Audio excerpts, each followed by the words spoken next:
Okay, hi, hello. I'm Octini. I'm Miss Ray. This is Unravel 2. It's a puzzle platformer that was released in 2018, and we are going to do this speed run of it offline for marathon submission purposes. So let's go ahead and jump right into it. We will talk more about the game as we go along. Starting save slot 1 with a fresh file. And that is important because we're going to do a few save and quits after the chapters, so being a slave slot 1 makes that a lot easier. Yep. Mash through this opening cutscene. You jiggle. During which we are shipwrecked. Yep.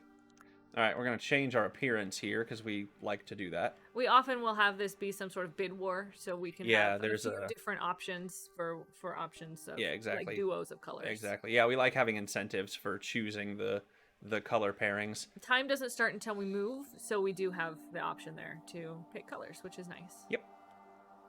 So these are the Yarnies. They are anthropomorphic yarn creatures, and they're delightful and adorable, and I love them. They are my children. I would die for Yarnies. But yeah, this is the island upon which we have shipwrecked. And the A plot of this game is just going to be fix the lighthouse. Basically, the ship was wrecked because the lighthouse bulb was burnt out or not lit or whatever. So the Yarnies are going to locate the lighthouse, climb the lighthouse, and fix the light. But saying that does not even come close to doing this game justice, so you'll see. There's a B plot that we'll talk more about as well, but first we're going to get going here in just a second. Go. Time. And we have already used some speed tech. Yep. And we can also do a 3, 2, 1 countdown for time there as well. It's not we can. It's first movement, so we can sit there. You do not have to move immediately. Uh-oh. Oof, I made it. Well done. Okay, so I said we've already used some speed tech. I don't have to play right now, so I can kind of explain how all of this game functions as a speed run. The idea is that we have two different Yarnies, and they're connected with a yarn in between us, which we just saw them connect that yarn. You can merge and unmerge, so you actually the game is exactly the same solo as it is co-op. It's just that you have to kind of merge and unmerge more often. But you're not supposed to be able to merge unless you're kind of standing right next to each other. Like if you're this close, then your yarn merges together, and then one of you is in control and the other one is not. Right. But what we can do, there's the godfather of the speedrun. His name is Pokewix. He and his friends were just messing around casually, and they realized that if you hold the merge button and the hold the yarn button, then no matter how far away you are, you can merge. It just flies you across the screen to the other person. And kind of everything that we do is messing with how the yarn physics works there. Because ultimately, if I am flying and he jumps, then I will also move up. So we really play with that and take advantage of how that physics works. Yeah, whatever movement... Well, here, we'll show you. I'm going to jump right, and it moved Octini right, and now suddenly he was higher to the right than he should have been able to be, so he could be on top of that without actually having to do it the right way. Whatever movement, and it's always Ray. Ray is the person who always is the zoopy. I'm always the zooper, I think without exception. When we're doing always. speed tech stuff. You want to zoop? Yeah. Like there, I jumped up and right, it moved him up and right, and then I canceled the zoop. Yep. So suddenly he's in midair somewhere he shouldn't be able to be, and he can grab something he shouldn't have been able to grab. Yes, so whatever movement the Zoop E makes will be mirrored in the Zooper, and we use that for additional height and distance and leftward or rightward movement on jumps, and it allows us to do jumps that we shouldn't be able to do ordinarily. We skip a whole lot of puzzles that way. Yeah. But you still get to see the entire game, which is great. So there are a couple different categories of this game. This is the no major skips category. So like here, we're still going to see the puzzle, but that's not how you're supposed to solve it. No, you're not even supposed to go stand on top of that log so that the other person can get under it, and instead we just say, hey, I'm right under this log, just come join me. Yeah. There are other categories. The unrestricted any percent category of this game is a wild thing to watch. It is really, really out there This because there is are going to take us about almost 6 minutes. yeah ish. In the any percent world record, I think it takes less than a minute. like 50 seconds. Yeah, you can essentially turn objects into rocket ships. You can fling your yarnies, and that's actually the term we use for some of the tech, are flings. You can fling your yarnies across space and time, except not time. Not really. And just cover, I mean, amazing distances through just really, really exploiting some of the tech. But we keep it fairly simple because we like to be able to see, as much of the game as possible. That's why we run the game. Yep. Oops.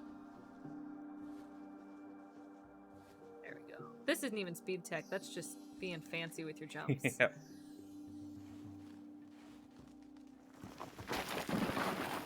So the run itself takes about an hour. There are 7 chapters in the game. There's also 20 bonus chapters. I guess you call them bonus. They're like challenge levels. And that is something that we often will submit as an incentive to do an additional run of the 20 challenge levels, because it really, really gets to show off some of the cooler, more challenging platforming and puzzle solving that the game has to offer. And all told, that takes a little bit less than half an hour. So all of these swings are supposed to take a lot longer because you're not supposed to be able to zoop this way. So Right. Ultimately, the person holding you should have to then drop down and climb up the yarn to rejoin you. And instead, we just say, no, I'm just coming over right now. Right. We're nearly to the end of this chapter, and we have the hardest skip right here. In this chapter, at least. Made it. Cool. First try. Easy game. Easy game. We're supposed to have to swim across there on the bottom and then swing back. Swimming is really slow. Yes, it is. So we don't like to do it. Avoid it whenever possible. Swim of shame is never preferred. Yep. Yeah, zoops are fast. Swings are fast. Walking is slow. Swimming is slower. And actually, jumping is fast because we're playing on PS4. This is not true on the PC, but something about the movement in PS4, it's actually faster to be jumping, especially uphill, downhill. So you'll see us bunny hopping almost constantly. In the PC version, it doesn't really make much of a difference, but it does here. So, like I said, it's like less than 6 minutes for chapter 1 on PS4. It's a little more than 6 minutes for a chapter 1 on PC. Yeah, the difference is pretty significant. Just in the first chapter of the game, there's about 15 seconds you can save running on a fast console versus running on PC, which is the opposite of how you usually think of speed games, right? Because PC has such fast load times usually. Generally, most games are, if they are available on both, consoles as well as on PC, the PC tends to be the fastest medium to speedrun. Not true of this game, because while the load times are faster on PC, movement is just a little bit quicker on the consoles. We don't know exactly why. We think maybe it has something to do with frame rate, but we're not sure. I don't know. But there's something about the movement of the yarnies that makes it a little bit quicker, and it really adds up. All told, it's probably close to 2.5 minutes that you can save over the course of the run. So what you just saw that we just talked through was the yarnies arriving at the lighthouse that's sort of dilapidated and broken down, and all we did was we walked to the right across that floor and into another portal, and we have emerged from the portal in this building, and we're about to start the B plot. So you see this shadowy figure of a girl in the background. You're going to meet her friend in a little while, but suffice to say, it's never clearly explained, but what we've sort of gathered is this is some sort of an abusive situation. She's in foster care or a group home or something like that, and is very unhappy here, and she wants out. All of these kind of black shadowy figures are adults, and kind of the plot here is adults are bad. Yeah, moral of the story. So the yarnies are going to, deliberately or not, honestly, I can't tell. I don't know if it's on purpose. But the Yarnies are going to help these kids, because we're about to meet a second one, on their journey to freedom. And we are somehow connected to them. It's not just us saying, well, we're going to help them. Right. Our colors match the colors of their shirts. So as yeah. we change our colors, they also change their shirts. No matter what colors of yarn you choose, they will always match the kids' So clothing. somehow we are connected. Kind of a slow swing there. That's all right. So here in chapter 2, we're going through a city and helping the kids kind of get out of the city. And then we will eventually kind of work our way up a mountain, essentially. Yeah. We go through some woods and then up to a dam, and then eventually we ride the river back down to the city in the very end. But each of the portals that we walk in that are found kind of throughout the lighthouse will take us to different locations, and it just sort of follows these kids on their journey. That screen's a really good example of how much you can skip with zooping. You're supposed to have to, one of you goes down and builds a bridge so that the other person can fall down safely. You can build little bridges out of your yarn. There was electricity at the bottom that would fry us, and instead we just don't do that. Yep. Speaking of things that can fry us, we're about to be introduced to the enemies of the game right here. These are called cigarettes. Well, we call them cigarettes, at least. The community calls them cigarettes. Yeah. And don't touch them. If you touch them, you die. Yeah, fire is bad for yarn, so I think we no. must be made out of acrylic yarn, personally. Ray likes to quilt. She knows a lot about yarn. Okay, so I did not get a good... Yeah, that wasn't worth it. What I hope to achieve during that little cutscene that we just talked about, the cigarettes, is... you can still... The Yarnies can still move. And what you want to see is the Yarnies land... you start the next section standing on top of the box that I jumped up onto. But he didn't make it up. But I didn't make it up onto the top of the box, which means that I did not get the fast cycle through the cigarettes platforming section. You saw us have to wait for one. Yeah, it is possible to get through there. It loses you all of 3 or 4 seconds, but it's, frustrating nonetheless.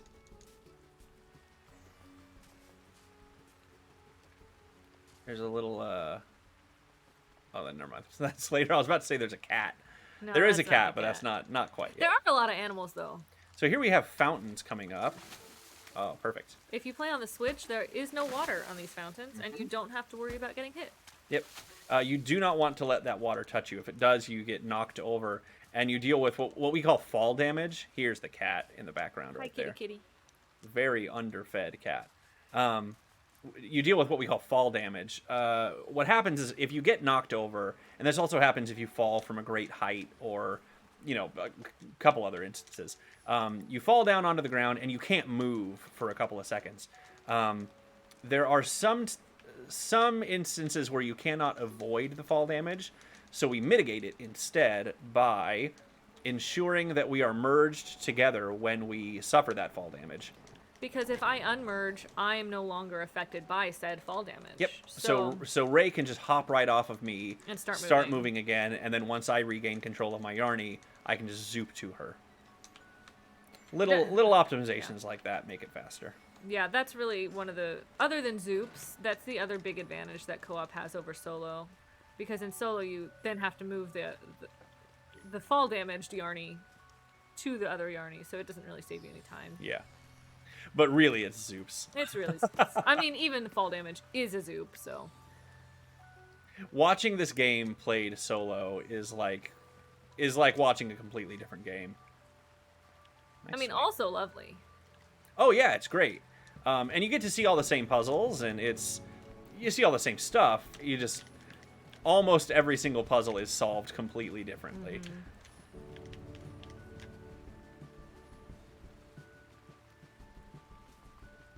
Okay. And my younger brother, actually, it's kind of nice. We're a speedrunning family. Ray is my real-life wife, and we are co-op speedrunning partners. We speedrun a lot of local co-op games together. My younger brother also is a speedrunner, and he runs the solo route of this game. Mm-hmm. So it's nice. We have an opportunity to all sort of play games together. Whoop, a little early. There we go. And we were fortunate, actually, to get to showcase this game on the GDQ Hotfix. I think it was the Bargain Bin Hotfix show. And all three of us got to run. My brother did the solo run of this, and then after that, we showed this exact route, actually, the NMS category of this game. And then we got to do the all challenges run afterwards. So it was a really, really nice night for people who enjoy this game, like us. This is one of my favorite games of all time. This is the first speedrun that Ray and I ever learned, and it remains my favorite game to run. It is an absolute gem. You know, I feel like there are two different ways to come to speedrunning, and it's either I want to run and get fast, or it's I love this game and I want to play it 100,000 times. And this is definitely I love this game and I want to play it 100,000 times. Yep. So I guess I learned the speedrun so I have an excuse to, basically. And I think that's one of the really nice things about speedrunning. There are so many ways to interact with it. Yeah. Even now, actually, we are not running the fastest possible route in NMS. Yes. There are a couple of exploits available that are we just don't find them fun. Yeah. So we don't do them that because are you don't eligible. have to. Yeah, it is eligible tech for the NMS category, but we choose not to do it because we don't find it as enjoyable. We find that it takes away a little bit from maximizing the gameplay, and I am very much in the I want to play the whole game fast. Oh, I shouldn't have. That's okay. Yeah, and obviously other people are using them because their goal is to go as fast as possible. Right. There are lots of different ways to interact with speedrunning, and I think that's super cool.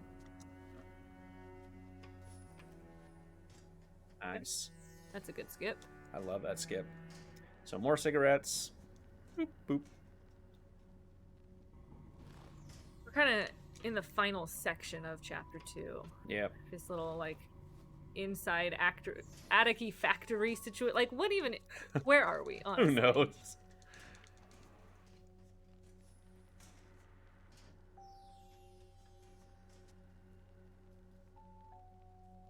It's kind of a close call on that first cigarette.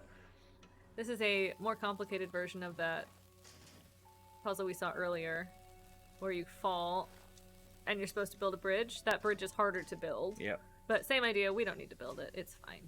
And then there are these cannons that shoot you, and this is where that fall damage happens. Yep, so I cannot move right away. I'm the pink Yarny, by the way. Yeah, but Ray is blue. I could move because I just got off of him right away, so that helps. Just here and there save a second or two. And there are some places that both of you have to touch the next loading trigger, but this one only one of us has to go through this screen transition. So I'm just going to stay here instead of climbing all the way up, which would take more time. And when the screen transitions, I almost said alakadabra, abracadabra, alakazam, whatever. We're both there, even though I didn't climb up. And that's the end of chapter 2. So you see the kids hiding out here in this attic. Relatively safe for the moment. Rubik's Cube. A lot of the Rubik's Cube, there's a couple things here that you'll see in the lighthouse if we spent enough time in the lighthouse for you to see it. There's art hanging on the walls. I keep pointing at my monitor like you can see it. There's art hanging on the walls in the background that sort of matches the art that you'll see in the lighthouse. And this is the first cutscene skip. Yeah, so that portal is taking us back to the lighthouse, and then what it should do is what it did after the first chapter, where that little light kind of shows us where the next portal is and puts some color in the art on the walls. And instead, we just save, we quit, we reload, and the lighthouse is already loaded. Yep. So on PC, it's always faster to save and quit.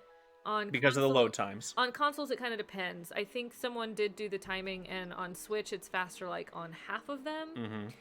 We have a PS4 with a solid-state drive, so it's always faster for us. Yes. Yeah, I modded our PlayStation 4 Pro to put a solid-state drive in it, so our load times are as fast as they can be without being a PlayStation 5, and I'm not 100% sure the PlayStation 5s actually exist. I think they might be a myth, like the unicorn or the narwhal. Fun fact, I didn't actually think narwhals were real animals until I was like 30. Well, that's because people call them the unicorn of the sea. Right, and like we know unicorns are fake. Exactly. I didn't realize a narwhal was a real animal. Anyway, um,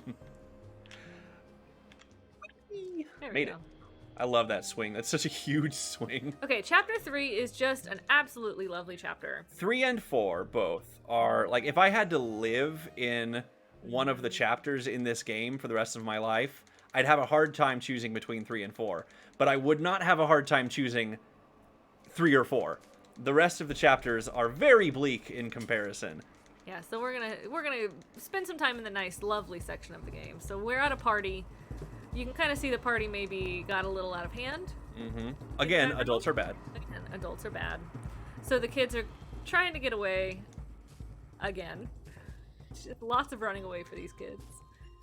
Lots of little animals here in the background. There's a hedgehog Including, here, yep. a dragonfly. Hedgehog! What's up, Hedgehog? Just absolutely perfect. Okay. We're going to have another little tiny cutscene, and then those 2 lights, like at the beginning of chapter 2, 2 little lights that we both have to find our way into to kind of unlock the next section. Mm-hmm. So you have more shadowy adult figures swatting the firefly. How dare you? Rude. Swat our firefly friend. So this upcoming screen transition after this little mini cutscene, this is sort of an interesting thing that we found out as a small optimization. I'm going to separate. I zooped over to Ray, which obviously merged us, but I separated immediately because the little screen transition as we're walking out of that, is it a barn? Would you call it a barn? Yeah, shed, barn, either as way. we're walking out of that barn, if the Yarnies are merged together, takes probably more than twice as long They just move way to slower. regain full control of your Yarnies. If you're unmerged, it goes by real quick. Very No slight. idea why. Yep. No idea why. It's really strange. In the background right now, you can see a horse. It has beautiful antlers. It does. Hi, horse. We're going to see horses again later. And then later after that, we'll see some moose. Don't worry, that's an inside joke. We know what horses are like. Yeah, it looks like that. I honestly I don't even remember where that joke started. I don't know, but everyone in the community does it now. That's a horse, and don't you say otherwise. All right, now we're underground. You see this green bioluminescent stuff. If you hang out inside of the green glowing mushrooms, the cigarettes do not chase you. They can't find you in there. But also that's slow, so we don't do that. We book it, and they can't catch us. We're supposed to do a whole puzzle here, and we don't. Yeah, we skip this entire room, which is great. I love it. Okay, there is a universal Twitch emote available that is a turkey. If ever you were to spam an emote in chat, now is the time. Because, Ray, what time is it? It's turkey time. Turkey time. Turkey time is the best time. I love that the kids are just hanging out, having a good time, and then suddenly a turkey.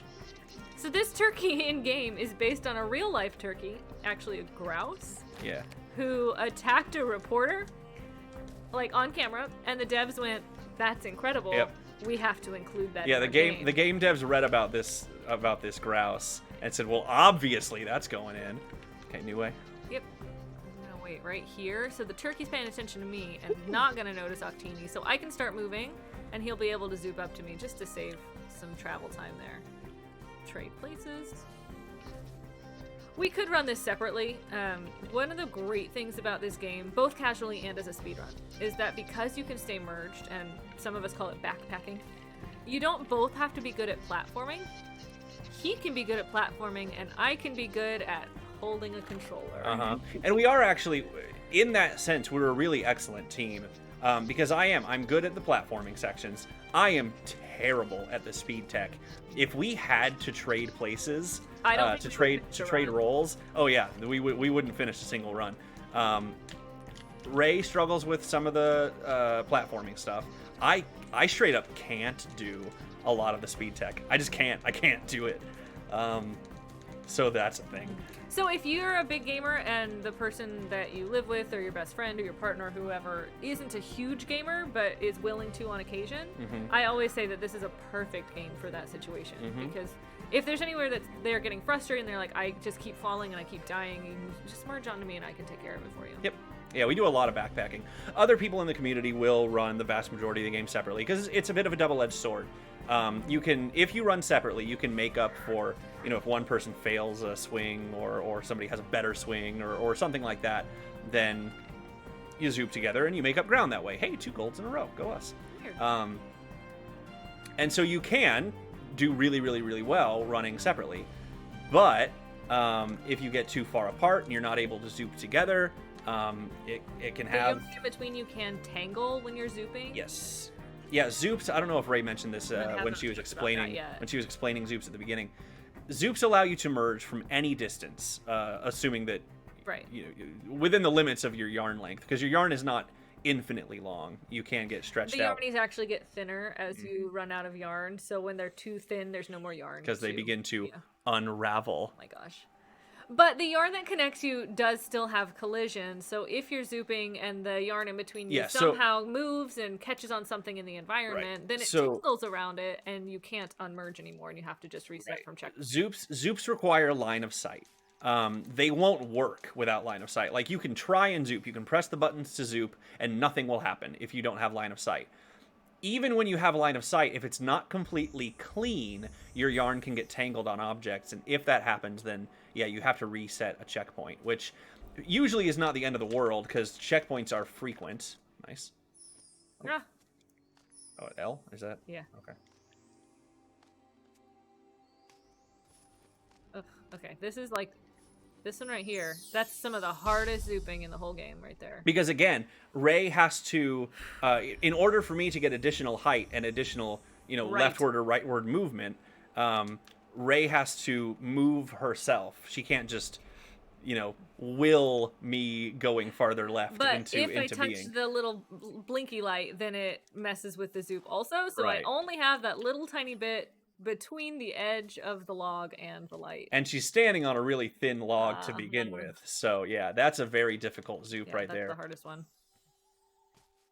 Okay, there was a whole, swingy push-a-brick thing that down there. We just didn't do it. There's also a whole screen below us that we just don't see. I'm supposed to push a brick around. But... we skipped an entire screen. We know where we're going, so we just go there instead. Yep. Again, we're supposed to push a brick here.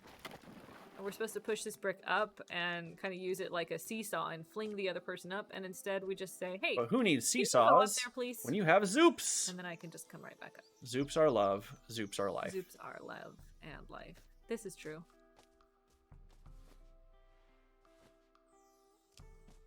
Some platforming here. This is a good time for donations. Not really anything exciting happening for the next minute or two. Except for yet another just really delightful outdoor... It's just lovely. But we're not doing anything wild. So. Nice lush forest. Kids just hanging out.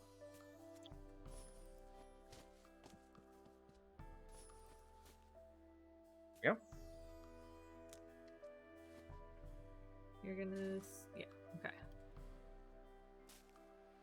There's a little tiny cutscene skip right here. If you land on that log, you watch some birds fly. It just gives you some ambiance, but we just don't land there. Saves you a whole 2 seconds, probably. And now we're learning how to pull on things. You can...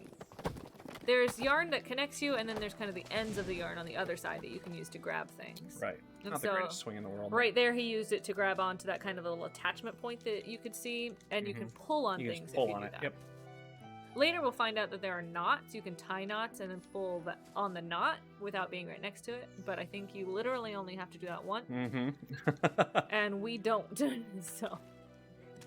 Okay, in the last chapter, there was a turkey. Nemesis. Yep.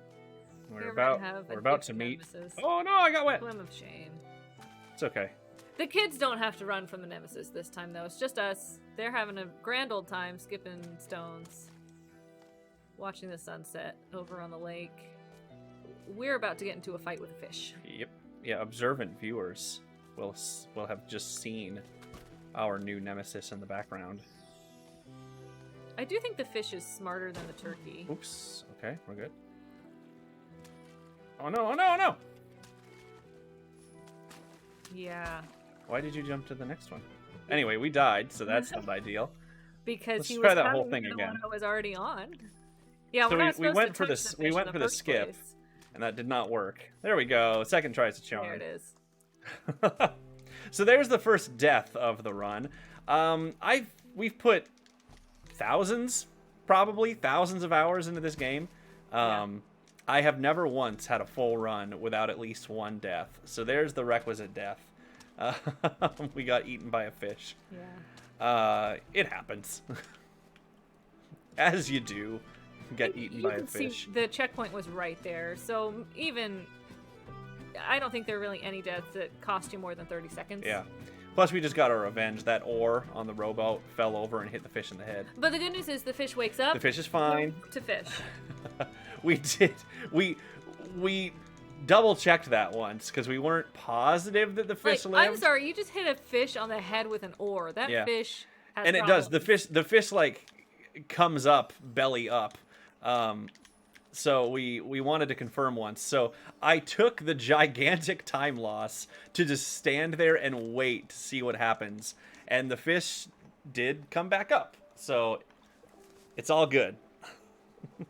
There's about a minute in this cutscene here before we regain control. Yeah, this is the longest exit cutscene of the game. We're going to ride a swan and then watch As the you kids and then go back to the lighthouse. So if there's a need for donations or incentives or whatever, this is a good time for that. Talking about upcoming runs, talking about charities that we're raising money for, that sort of thing.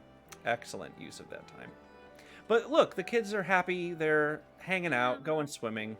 3 and 4 is so nice. It's about to get dark. Yeah, it's much less nice very soon. I mean, comparatively. It's certainly not a dark as a game like this could ever get. Your brightly colored yarn figures. It's not going to be that morose. There is a lot of fire, though. There is a lot of fire. It's true. And what? Cool. Okay.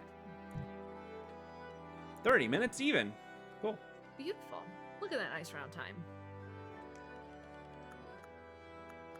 So yet another cutscene skip, and now we're going to climb to the next level of the lighthouse. So last time we go up in the elevator, after this we start using ladders. Yep.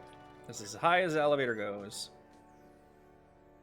So chapter 5, if you happen to work for OSHA, I need you to look away for the next 12 minutes. It's true. We're going to spend some time in a factory that absolutely has no right existing. This place is just a walking, talking OSHA violation. Yeah. It's a factory. It doesn't walk or talk, but you know what I mean. Think that it might be an OSHA testing ground. Because why else would this factory exist? Yeah, this is where OSHA sends new employees to train them. Don't ever do anything that exists here. So we see our kids here. Spray painting. And then they're going to jump this fence because there's a searchlight, there's some dogs yapping in the background. I don't think they should jump the fence because, as you're about to see, there is an opening in the fence 6 feet to their right. But you do your kids. Jumping the fence is so much cooler. Way cooler. That's very true. Does Bruce Willis ever just go... Whoa. Does Bruce Willis ever just go through the opening in the fence? I don't think so. I mean, he might. If the opening in the fence were only 6 feet why. away. I don't know why, of all of the Bruce action stars in the Willis. world, I went with Bruce Willis. You can drive this forklift without a key. So that's good and safe, I'm sure. Yep. All right, if I'm going to take another death in the run, it's going to be here. All right! Nice job. That little tall cigarette gets me 80% of the time. These are all these cigarettes run on a cycle. So as long as you get the first jump, you know where everything else will be. Yep. So it's not really dangerous, even though it looks like it is. Yeah. In the background here, we're watching the kids. They're trying to hide, and he's about to get caught. You can imagine... Because they're not supposed to be here. It's a dangerous work environment. In the middle of the night. And they don't have hard hats. Imagine that a man working in a factory, finding a teenage boy, might say, hey, I'm going to take you to the office, and we're going to figure out who I need to call. Yeah. Where are your parents, young man? That's what they would do, and that is, in fact, what they are doing, and yet we're going to rescue the boy anyway. Yeah, this is the part of the game where you start to sort of wonder to yourself, are we entirely sure that we're helping the right people? And I mean, yes, we are. Of course It's 2 kids escaping from a bad situation. But also, Man, why you gotta be breaking into factories? Zoop. I think you were just a little bit far right, maybe. There we go. Just don't break into factories. Just don't do that. So she's trying to figure out where he is, and we're going along with her. Eventually, the entire factory will cease to function. You're welcome, kids. In the meantime, just lots of swinging. There's a lot of swinging in this level. I'm gonna go for a super jump. Oh, not at all. I did not even remotely get Wow. a super jump. There we go. Got it the second time, though. So if you press the jump button at just the right time when that piston is going up, you can just bypass the second piston entirely and get some seriously high height.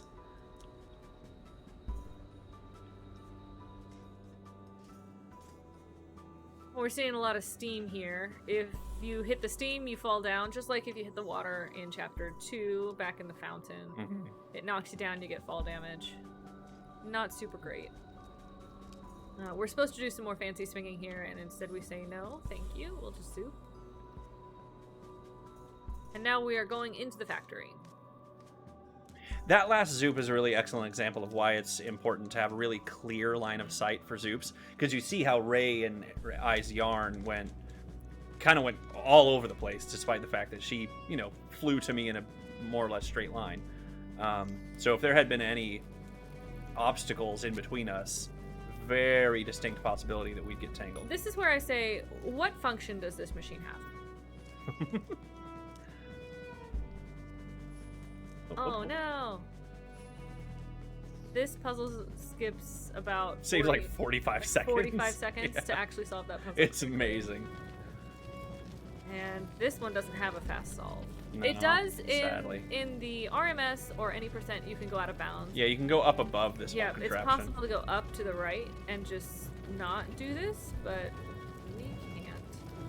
So instead, we risk the fire. Through the fire and the flames, we'll carry on.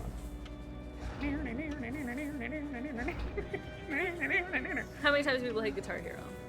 It's been a while. And we're DMCA'd.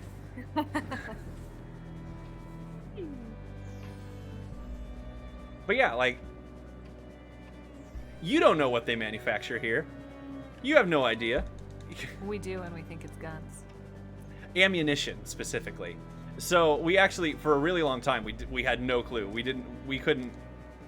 had no shots in the dark even as to what they might be making in this factory. And then somebody, maybe Ray, pointed out that there's a box that we see later. It says Panga. It says Panga. Weird. Extra jump. That we looked up, and it is it Swedish? I Is think that? Swedish, yeah. Because the developers for this game are Swedish. Is Swedish for, like, it roughly translates to bang. And on that same box, there is a silhouette of what looks to me like a bullet. And in one of the bonus levels, you literally see bullets. Yes, you see bullets being made. So we think maybe this is a Ammunition factory of some bullet kind. making factory. Not sure why, but if that helps alleviate any fears that we had that maybe the adults were the good guys, I think adults are that's not the good less guys. likely considering they're making ammunitions. That being said, it seems like a really bad idea to have an ammunitions factory just With full this of much open fire? fire and also maybe lava on the floor. Oh, I'm gonna make it. Again, would love to know what exactly is happening. If you land in this water, you die because it's not water, it's acid or something. Please explain. We tried for a box skip. If you land for right box on skip. the edge, you can jump forward. Yeah, if you're at the outside lip of this right wall of the box, it can, if you land on it perfectly, it'll launch you forward into the box ahead of us. Very, very difficult to do, and also impossible to practice because if you restart this checkpoint, The timing's all different. the timing is different. So there's no way to, work your way into it unless you just start the chapter over. And we're it's 7.5 minutes in.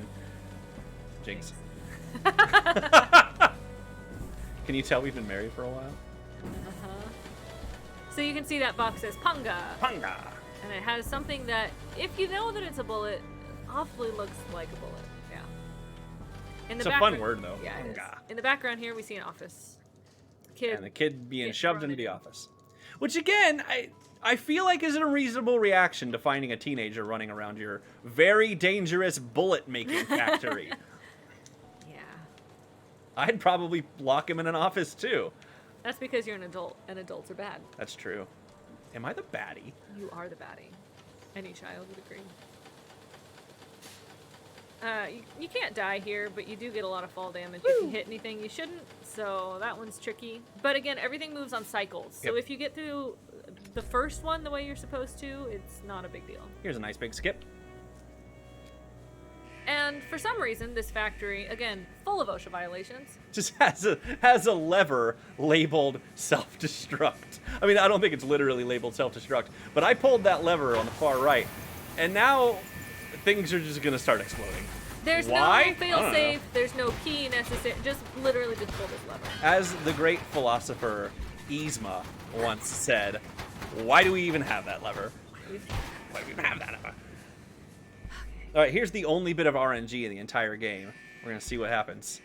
Bonk. Nothing. Okay. No bonk. Sometimes, no idea why, we don't have any control over it. Sometimes one or both of the Arnies will bonk against this wall on the left and sort of bounce off.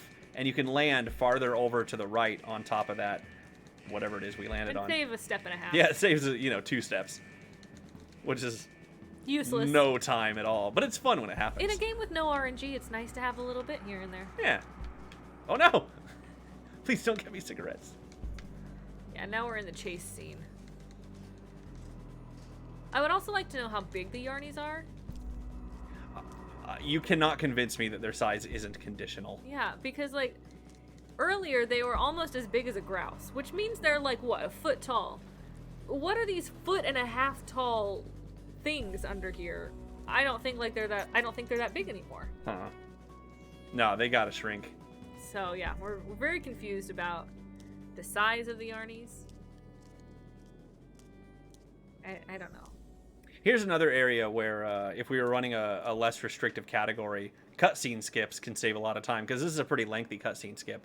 And someone has figured out how to just skip over this whole thing by going out of bounds, which is pretty cool. But I like this cutscene especially because it's a really, really good way to show people, hey, look, the colors match. And even the girl is wearing a hooded sweatshirt that has a With a Yarny Yarny. on it. Which I want one. It's really delightful. Yeah. I would wear that. I wonder if they sell them. So you see the kids hanging out up there. We're gonna come join them, and then we're on our way out of here pretty soon. Yep. Oh, no! What are you doing? I was zooping to you, but it hadn't actually triggered the cutscene yet. Now I can zoop to you. Okay, the kids have successfully hidden from the adults. Mm-hmm. Meanwhile, remember, the whole factory is coming down right now. Yeah. It's Armageddon in here. There we go. Now we just need to find a way out. Bonk. But we got in using a forklift, and we're going to get out also Using a forklift. Except this time we're not going to drive it. Self-driving forklifts apparently exist. This is the headphones warning. This is the loudest the game ever gets.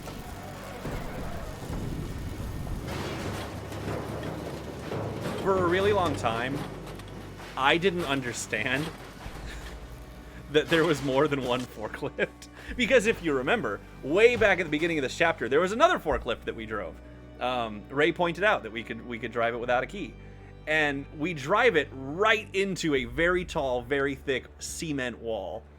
And I was like, how did the forklift get all the way from over there to here? How did it get all the way there? And Ray was like, it's another forklift. And I was like, oh. Okay, so we're through the portal, and that means we're going back to the lighthouse. And go. So now, like I said, we are done riding the elevator. We're going to start climbing instead. We are headed to chapter 6. So we've just gotten out of the factory, and now we're going back into the woods. Yeah, but unlike chapter 4, where the woods were nice. Not nice woods. Well, Not it's nice nighttime woods. woods. So it's already spooky. It's also hot woods. We'll see. We'll explain. Look. We'll explain. I'm just saying, if you're watching this and your name rhymes with Schmokey the Pear, Look away. look away. For the next 9 minutes. This game's just really not made for many people, huh? It's made for me. I love this game. I really do. You will never... If Coldwood Studios, the people who developed this game, ever just need a hype man, I'm your guy. I love everything about this game. Okay, this is another, like, save 40 seconds puzzle skip. And this one is, I don't even know if it is that long, but it's just the most annoying puzzle in the world. So we just zoop right over it. And then we're going to see the kids here standing next to an electric fence. Well, it's not an electric fence. It's just a regular fence. It's an electric fence. Hooked up to a car battery. Which is an electric fence. Powered by a car battery. It's a fence that has been electrified. On the ground there is a truck full of very large logs. Mm-hmm. The good news is, you're not going to see the cutscene. Yep, we are skipping. Watched it. So Ray just zooped to me for a really long way away. The reason she did that was because it got her a lot of height. I just skipped right over the cutscene. Yep, there was a cutscene trigger, but to trigger the cutscene, you both have to hit the trigger. Ray went over it, so we get to skip the cutscene. What you didn't see was the logs falling off of the truck and hitting the battery-powered fence, starting this fire you now see in the background. I was saying the good news is we have rewatched it for your information. We did not cause that fire. Yeah, for a long time I couldn't remember if it was our fault because I hadn't seen it in so long.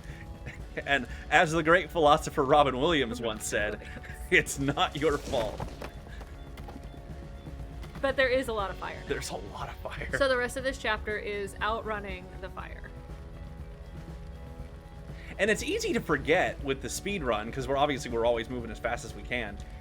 It really does. The fire is moving. It is very easy to not outrun the fire. Yeah, it keeps catching up. I don't think it ever really gets to you, but it gets real close an awful lot of times. Because in a casual playthrough, obviously you're going to get to these puzzles, and you're going to want to take a minute to sort of, drink them in and look them over and see, okay, how am I going to solve this puzzle? We don't have to do that. We've played the game before. A couple times. Whoops. Go. That's just a little time save because he can zoom right down to me. I think I just heard our toddler make noise from upstairs. I think so. She is supposed to be napping. But her grandparents are visiting, which means that she gets to do whatever she wants. Alrighty, we'll get you out of here. What, one more underground room? Yep. This is one where you're really supposed to do a whole lot of hiding, and we don't do any of it. Bye! And now you get to see the results of that electric fence fiasco. And the kids not having a good time right now. Yeah. Neither are we, for that matter. We also are flammable, so not good for us either. Acrylic yarn! Now, we're going to jump on some ashes here. This is really important. You can jump on those ashes twice before you start to burn. And you can see, like, now we're flaming, and then eventually it goes out. Yep. However, and we spend all of our time bunny hopping anyway, so it's not really that different from our normal movement. But it's important to remember that Octini is on fire right now. I don't exist right now. Because she's merged onto me. This is important. We are going to use that to our advantage in just a minute. Because right now, I can bunny hop twice. If I land on the fire, or the coals, or whatever, a third time, I will burn to a crisp. Or if I try and just walk on it for an extended period, I will burn to a crisp. However, that doesn't mean anything about me. We are going to bend that rule in half. So here's 1 and 2, and now we're going to trade places, 1 and 2. So we're just taking our time. We get to trade places. Okay. Good job. So we each do 2. And then it never catches us. Okay, so that looked easy. It wasn't. That's the hardest skip in the entire run. We call it firewalking or log roll skip. Because there's a log that rolls that you're supposed to just stay on top of, and also the log is on fire. Right. And instead but the we log, don't do that. But the log rolls more slowly than you walk, or bunny hop. in this case. So it's faster to do the log roll skip, unless you die, and you often die. I mentioned earlier my younger brother runs this game, the solo route. Hey, grab the thing. My younger brother does the firewalking skip solo, which you can't convince me is not just absolute. Hey, whoops. Yeah, you can't touch the light. Is not just absolute bonkers stuff. Yeah, earlier when I said you can't touch the light, that's why. Yeah, you see, Ray was zooping to me, but it canceled the zoop because I accidentally stepped into that light. So our boy got stuck under a tree or something. She rescued him. We got just a little bit of a reprieve here. It even it went blue instead of red, which is very calming. And more fire. Although I will say, I think at this point, a lot of the fire is a little bit more in the distance. Yes. We get, I mean, not entirely. For the time being, it's not going to stay that way.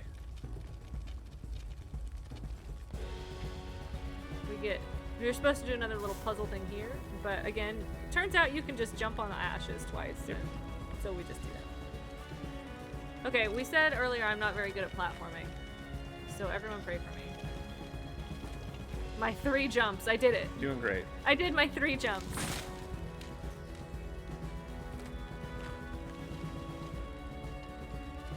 Those ashes can catch me on. There we go. Okay, we're about to see another horse. Remember earlier I said there would be another horse, right? There's another horse. This is where the horse is. And then shortly after we get to see the moose finally. Right. There it is in the background. Horse, majestic horse. Beautiful horse. Look at that majestic horse with its fire with horse. its big antlers. Safe. Definitely a horse. Man, you know my favorite thing about horses? Their antlers. My favorite thing about horses is the antlers. Now the kids are trying to get the moose out of this barn. I will never get tired of it. Yeah, I just love it so much. So they couldn't get the door open. We're gonna break into the barn that is currently on fire. Yeah, actively burning down. And we're gonna try and save the moose for the kids. So if you had any doubts about the moral high ground here after chapter 5 with the kids who broke into the factory, the fact that they are trying to save the moose horse really redeems them. In my own mind. It's a moose. It's a moose. Obviously. It's a moose. You can see the barn literally falling down around us, which is super fun. It is. Even going as fast as we are, the fire is finally catching up to us. Nice. I think I had to cancel that one. It's okay. We're almost out. We're almost out. We're about to find a water pump. Here. Look at that moose. That moose is freaking out. It's okay, Moose. We're coming. We're coming. We're gonna free you, Moose. I'm gonna put out this fire. And we're scot-free. My eye has been watering for a little while. Cool. And that is basically the end of chapter 6. Mm-hmm. We just kind of have to make a little stroll to a little outbuilding, I guess. I don't know what you'd call this. A shed. Okay, fair. Yeah. Is it full of potatoes? It feels like the kind of shed that would be full of canned goods on a farm. I don't know. What is it full of? Beer. And canned goods. And a rusty ladder. Yeah. And we're going to go back to the portal and back to the lighthouse and into our final chapter. Into the final chapter.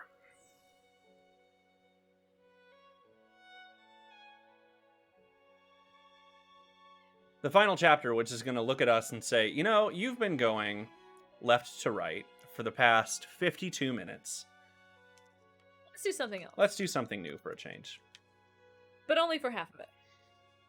And then in the second half, we'll just give you an entirely new game mechanic. Uh-huh. It's a very silly chapter. It is. So we're at the top of the lighthouse. You could see the light there. It is not burning. So the goal is to light up that light. Unlike the woods, the lighthouse is not burning.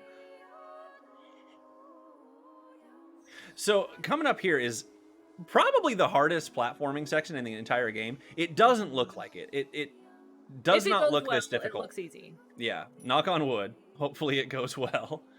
Yeah, if it goes well, it looks really easy. But if it goes badly, you see why it is not. So this water here, this like sludgy water, Really slow, like even slower than normal water. and it's infested with cigarettes. So if you fall, land in it, you're dead. Yeah. You might not die immediately, but that cigarette will catch you before you can get out. So. And then all of these swings are just very awkward. Yeah, you have to really, really nail the swings. See? Just like that. Just awkward. There we go. Oh, come on. It's all good. All right, we're good. Now, the kids are about to break into... I said this earlier. They're about to break into a dam. The dam is currently... Well, I don't know. Dark. I don't know if it's working. But we are going to open it, basically. Mm-hmm. We're going to walk through and turn on some machinery and make that water leave and make a giant river that we're going to run down. I don't know why this room exists. Ambiance, I guess. But you literally take like 6 steps to the left and that's it. There's no puzzles. Okay. There's no anything. This puzzle is very long and complicated. We actually used to do a skip that took longer than the actual puzzle just because it was less annoying. Mm-hmm. And now we don't touch it at all. Mm-hmm. It's the best thing about Zoops. This game is still really being optimized. When we started running this a little more than a year ago, the world record was an hour and 15. Oh, no. Oh. Before that, before Zoops were discovered, it was an hour and 25. And now it's down to just around an hour, just under an hour even. Well, so I wasn't going to say it out loud. Well, don't say it out loud. I think it is under an hour, though. Not this category. I mean, feel free to check during the rapids if you want. I don't think... I'm pretty sure no one has gone under an hour in NMS. Even with the faster tech that we don't do. But that is how much of a difference the Zoops have made.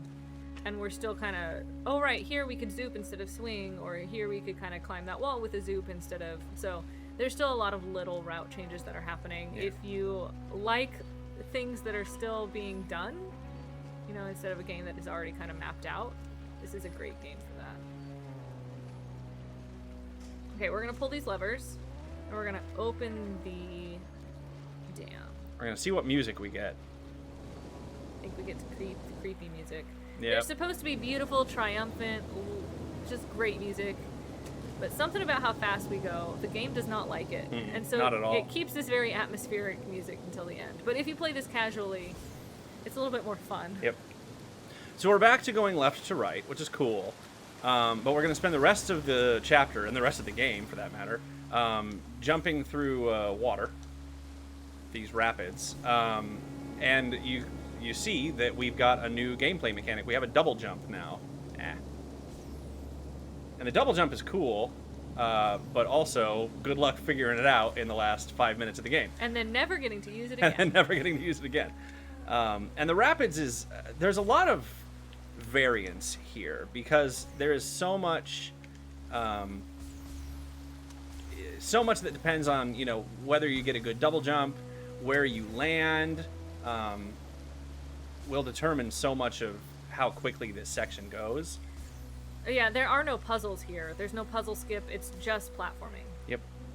And once again, water just infested with these cigarettes. And I'm going to spend most of the rapids just merged onto him. Because, like we said earlier, the yarn in between you still has collisions, so it's really easy to get tangled. And there are a lot of things that will tangle you here.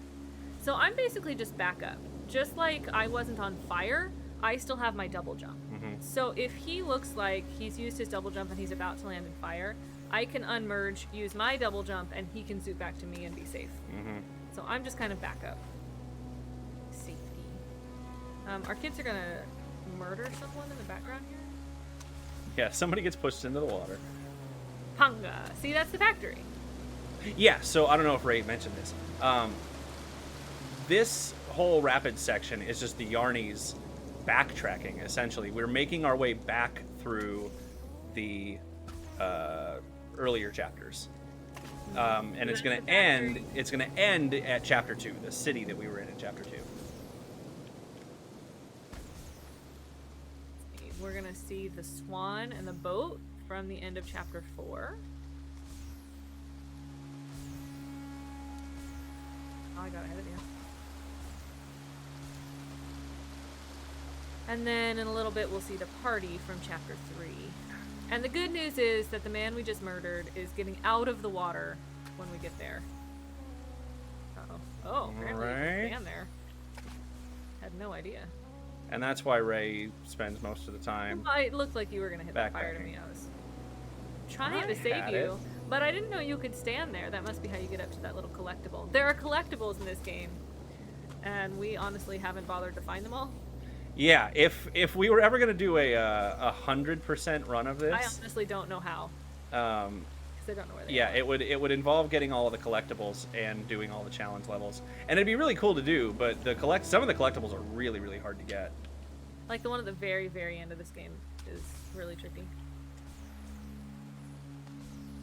So here's the end of this is chapter 3. That's the party, and you can see him kind of getting out of the water here. Mm-hmm. Unfortunately, I don't think we're gonna get the sub hour. Alas. Which is too bad. Had we had a really good chapter 7, it was definitely on the table. That's alright. But I got nervous. I saw the time and I got nervous. Yeah, look at the splits. That's okay. Still a really good run. Probably still a PB.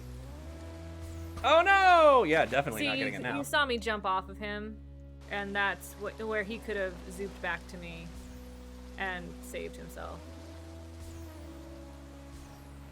That's pretty uncommon these days. I very rarely take a death in the rapid section.